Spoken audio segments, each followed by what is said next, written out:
Hyderabad బోడుప్పల్లో Siddhartha public school వద్ద ఉద్రిక్తత నెలకొంది. అడ్మిషన్ సమయంలో స్కూల్ యాజమాన్యం తెలిపిన ప్రకారం ప్రతి ఏడాది 5% మేరకు ఫీజులు పెంచాల్సి ఉండగా 20% మేర స్కూల్ ఫీజులు పెంచడం పట్ల విద్యార్థుల పేరెంట్స్ ఆందోళనకు దిగారు.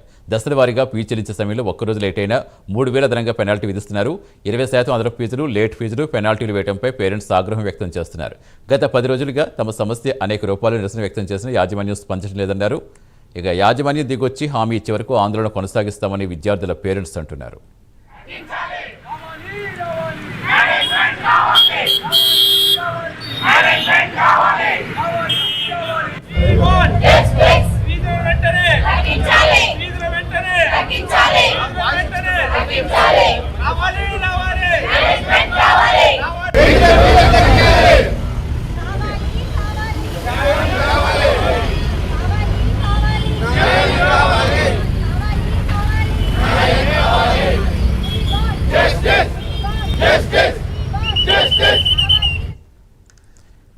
పూర్తి సమాచారం ఇచ్చేందుకు మా కరెస్పాండెంట్ కుమార్ జరుగుతున్నారు. ఎస్ కుమార్, ఒకవైపు ప్రభుత్వాలేమో ఫీజులు నియంత్రణలోనే ఉన్నాయి, కట్టడి చేస్తున్నాం, కమిటీలు వేస్తామని చెప్తూ ఉంటుంది. గ్రౌండ్లో రియాలిటీలు ఇలా కనిపిస్తూ ఉంటుంది. ఇప్పుడు ఏం జరుగుతోంది? ఎవరైనా స్పందించారా?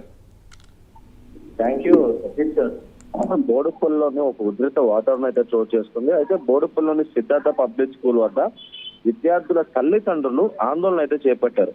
అయితే అడ్మిషన్ సమయంలోని స్కూల్ యాజమాన్యం తెలిపిన ప్రకారం ప్రతి ఏడాది 5% మేరకు ఫీజులు పెంచాల్సి ఉండగా 20% మేర స్కూల్ ఫీజులు పెంచడం పట్ల స్కూల్ ముందు విద్యార్థి తల్లిదండ్రులు అయితే నిరసన వ్యక్తం చేశారు. అయితే విద్యార్థులు జాయిన్ చేసే సమయంలోనే 5% అని చెప్పి ఇప్పుడు ఏకంగా 20% వసూలు చేస్తున్నారంటూ కూడా విద్యార్థి తల్లిదండ్రులు ఆందోళన వ్యక్తం చేశారు. దశల వారీగా ఫీజు చెల్లించే సమయంలోనే ఒక్కరోజు లేట్ అయినా సరే 3,000 అధికంగా పెనాల్టీ ఫీజు వసూలు చేస్తున్నారంటూ కూడా వాళ్ళు ఆరోపిస్తున్నారు. అయితే ముఖ్యంగా 20% అదనపు ఫీజులు, అలాగే లేట్ ఫీజులు, పెనాల్టీలు వేయడంతో తీవ్ర ఇబ్బందులకైతే ఈ పేరెంట్స్ కూడా పూర్తిగా గురవుతున్నారని తెలుస్తుంది. గత 10 రోజులుగా తమ సమస్యను అనేక రూపాల్లోని ఇటు నిరసన వ్యక్తం చేసి యాజమాన్యం కూడా ఇప్పటి వరకు కూడా దీనిపై ఎటువంటి స్పందించడం లేదంటూ కూడా వాళ్ళ ఆవేదన వ్యక్తం చేసే పరిస్థితి. అయితే యాజమాన్యం దిగొచ్చి హామీ ఇచ్చే వరకే ఏదైతే ఈ ఇటువంటి ఆందోళన కొనసాగిస్తామంటూ కూడా విద్యార్థి తల్లిదండ్రులు అయితే చెప్తున్నారు.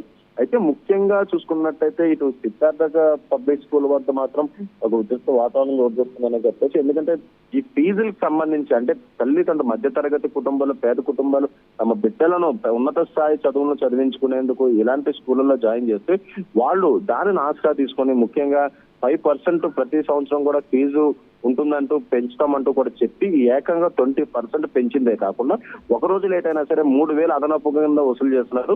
ఇలా ప్రతిసారి కూడా ఇలా వసూలు చేస్తే తమ ఏదైతే తమ ఉద్యోగం రీత్యా చూసుకున్నట్టయితే కూడా వాళ్ళకు వచ్చే మధ్యతరగతి జీతంతో పిల్లల్ని చదివించుకోవాలంటే పెద్ద భారంగా మారిందంటూ కూడా విద్యార్థి తల్లిదండ్రులు పూర్తిగా ఆవేదన వ్యక్తం చేసే పరిస్థితి ఉంది.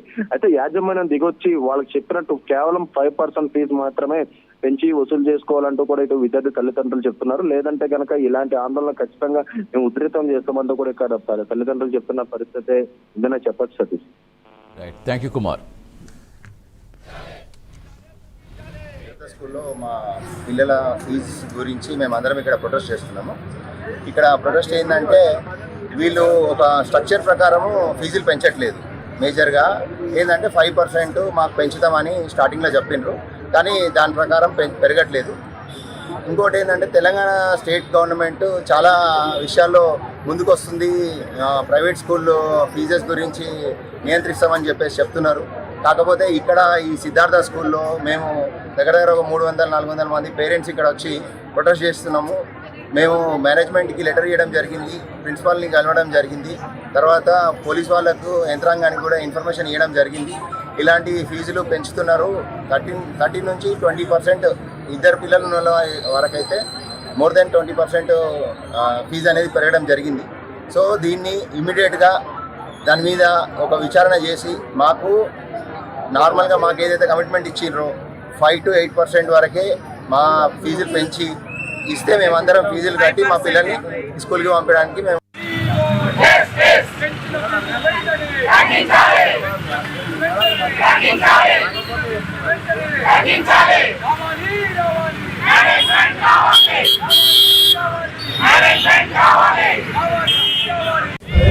Yes,